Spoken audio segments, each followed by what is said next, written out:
British advanced pain clinic, నొప్పి మాయం, surgery దూరం. For appointments 9155515563.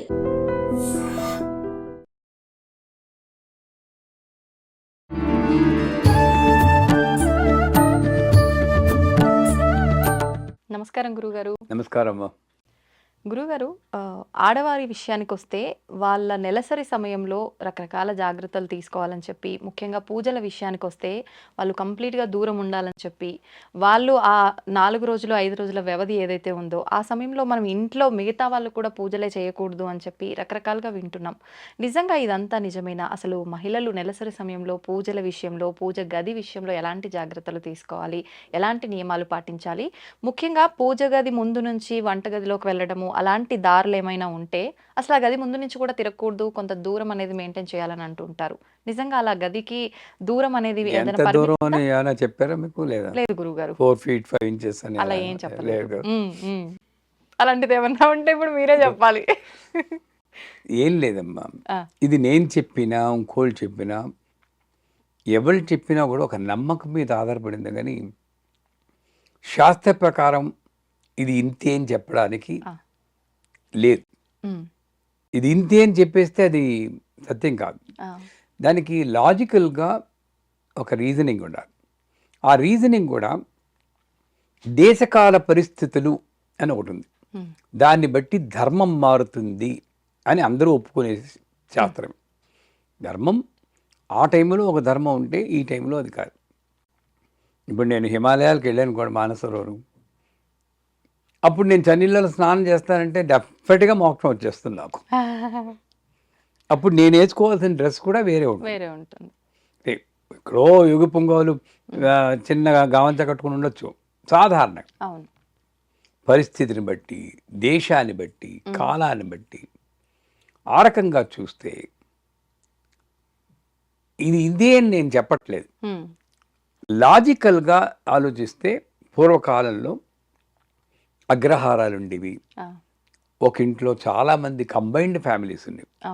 ఇప్పుడంటే ఒంటి పిల్ల రాకాసులు వచ్చాం, ఒకడపడ ఒకళ్ళు కిట్టదు. ఒకే చోట అందరూ మాస్గా ఉండేవాడు.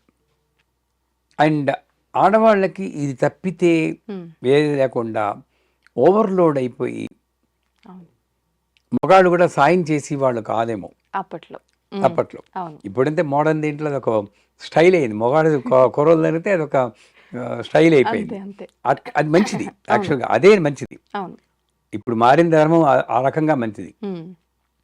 అంచేతే ఆడవాళ్ళకి ఆ సాయం కూడా లేదు. పోనీ పని మనుషులా అంటే అసలు క్వశ్చన్ లేదు, పని మనిషి క్వశ్చన్ లేదు. ఏ రకంగా వచ్చినా ఓవర్లోడ్ అయిపోయింది. అంచేత ఈ 3 రోజులు 5 రోజులు పేరు చెప్పి వాళ్ళకు రెస్ట్ ఇస్తే మంచిది. ఆ పూజలు అన్నీ కూడా కట్టెలు ముక్కునేవాడి ఇంట్లో కూడా బ్రహ్మాండమైన పూజలు చేసేవారు. ఏదో చిన్న పూజ మనలా ఇప్పుడు చేసేటట్టు అగరత్తి వెలిగించడం కాదు, పెద్ద పెద్ద పూజలు. అదే పూజలు అన్నీ కూడా చేసి వాళ్ళకి ఒక బ్రేక్ ఇచ్చారు. నెంబర్ 1. నెంబర్ 2, ఆ టైంలో ఈ శానిటరీ నాప్కిన్స్ కానీ ఇంకోటి కానీ అవి ఏమీ లేవు. మోస్ట్ ప్రిమిటివ్ స్టేజ్ అనుకోవచ్చు. నాకు బాగా గుర్తు, చిన్నప్పుడు దానికి ఒక సెపరేట్ గది పెట్టేసేవారు. అంటే మా అమ్మగారు మా అక్కగారు వెళ్ళి ఆ గదిలో కూర్చునేవారు. నీకు ఎందుకు కూర్చుంటున్నారో నాకు అర్థమయ్యేది కాదు, చెప్పేవారు కాదు ఆ రోజుల్లో.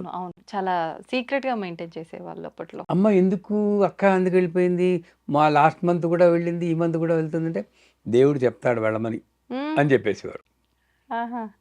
నమ్మేవాళ్ళం. నాకెందుకు చెప్పడు, నేనే వెళ్ళాలి గోల పెట్టేవాడు నేను. ఇది తప్పితే నాకు అర్థం అవదు. అది దూరంగా పెట్టి వాళ్ళు మోస్ట్ అన్హైజీనిక్ కండిషన్స్లో ఉంటారు కాబట్టి మేబీ ఇన్ఫెక్షన్స్ వస్తాయనో, లేక ఆ టైంలో అంతా ఎంత ఆ నీళ్ళు కూడా పోసుకునేవారు కాదండి. ఆ 3 రోజులు స్నానం లేదు అంటే చూసుకుని ఎంత ఇదిగా ఉంటుందో. దగ్గరికి వెళ్తే భయంకరమైన స్మెల్ వచ్చేది ఆ గడి దగ్గరికి వెళ్తే.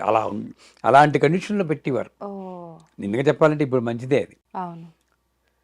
సో అలాంటి టైంలో మరి ఇబ్బంది, వాళ్ళకి ఇబ్బందే, చూసి వాళ్ళకి ఇబ్బంది అని చెప్పి ఏదో దూరంగా అది సాగింది కూడా మాకు. అదో దూరంగా ఉండడం, మా నాన్నగారికి వండడం, మేము మా అక్కయ్యలు వండడం అని ఏదో మిగతా వాళ్ళు తప్పలే. ఉండేవాళ్ళు అయింది. ఆ కాలంలో అది సాగింది. ఇప్పుడు ఈ కాలంలో నేను ఒక రూమ్లో ఉంటున్నాను, లేదా మహా ఉంటే 2 రూములు. అంతే. డబ్బున వాళ్ళు పెద్ద పెద్ద బంగళాలు అది వేరే. వాళ్ళు ఏం చేస్తారు? దూరంగా ఉండు అంటే ఇంక అక్కడి నుండి అక్కడెక్కడో కూర్చుంటుంది, ముట్టుకుని దాన్ని బట్టలు ఇప్పేయడం, వాళ్ళని కొట్టడం, తడిపేయడం, ఇవన్నీ చేయడం కుదరదు నాకు. అందుచేత మా గురువు గారు చెప్పింది ఏంటంటే, స్నానం చేసి శుభ్రంగా శుభ్రంగా ఉంటే ఇంట్లో పనులు చేసుకోవచ్చు.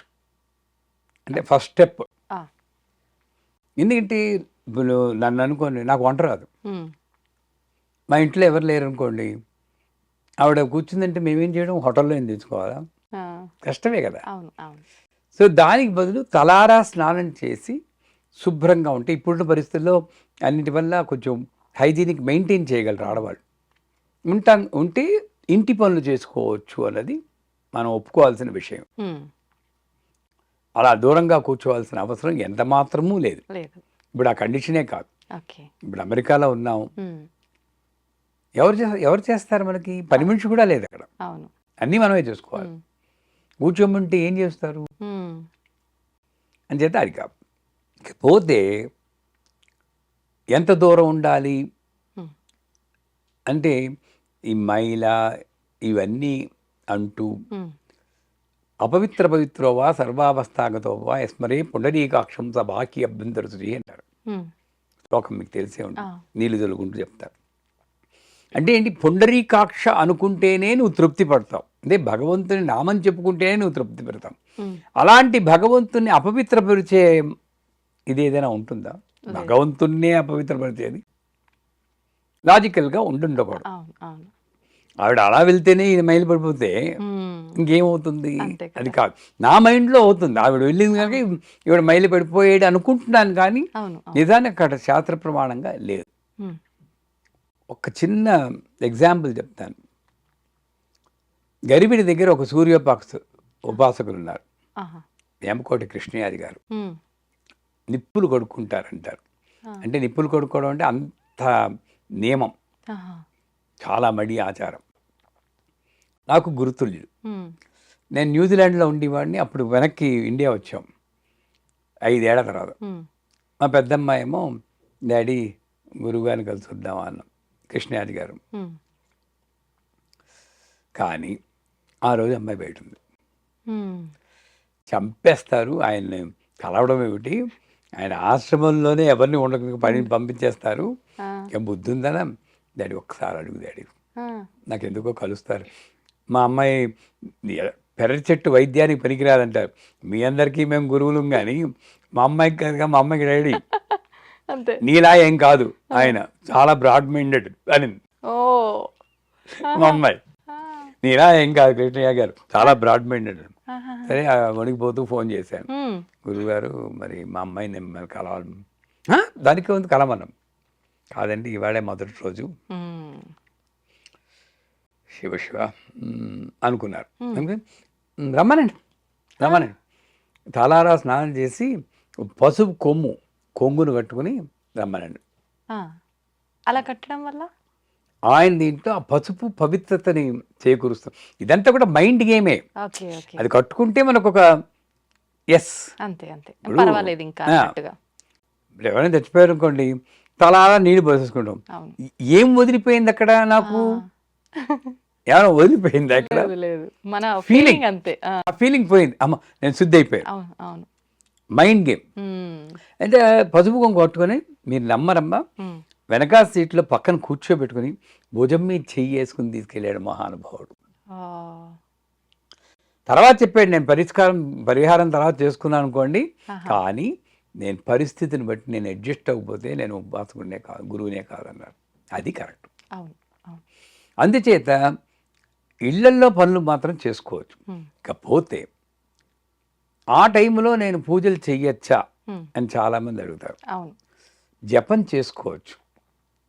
జపానికి దీనికి సంబంధం లేదు. ఎందుకంటే మీ దగ్గర మీరు ఉంటారు, అవును. చేసుకోండి. పూజలు అన్నవి నా వరకు మా గురువు గారు చెప్పింది బట్టి చెప్తున్నాను.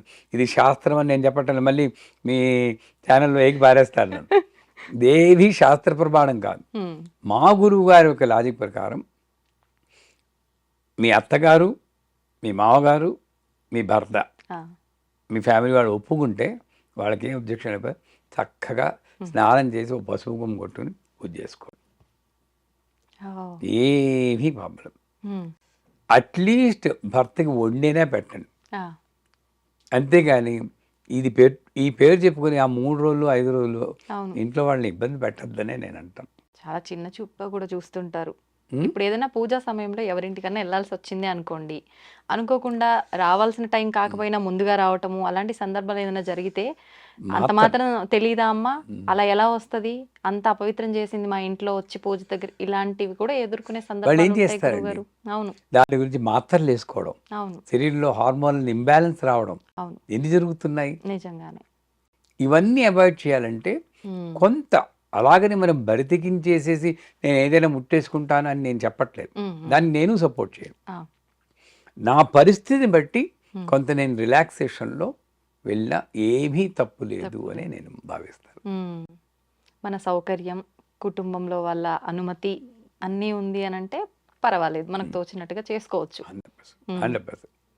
సంతోషం గురుగారు. నిజంగా చాలా మంది ఆడవాళ్ళు ఊపిరి పీల్చుకుంటారు మీ మాటలు విన్న తర్వాత. ఊపిరి పీల్చుకుంటారో, కొంతమంది చేతన వాళ్ళు తిట్టుకుంటారో మీ అవునులేండి. ఛానల్లో ఈ వీడియో రిలీజ్ అయ్యాక తెలుస్తుంది నాకు. అంతే అంతే, చూద్దాం ఏమవుతుందో, కమెంట్ల రూపంలో ఏం పెడతారో. ధన్యవాదాలు గురుగారు.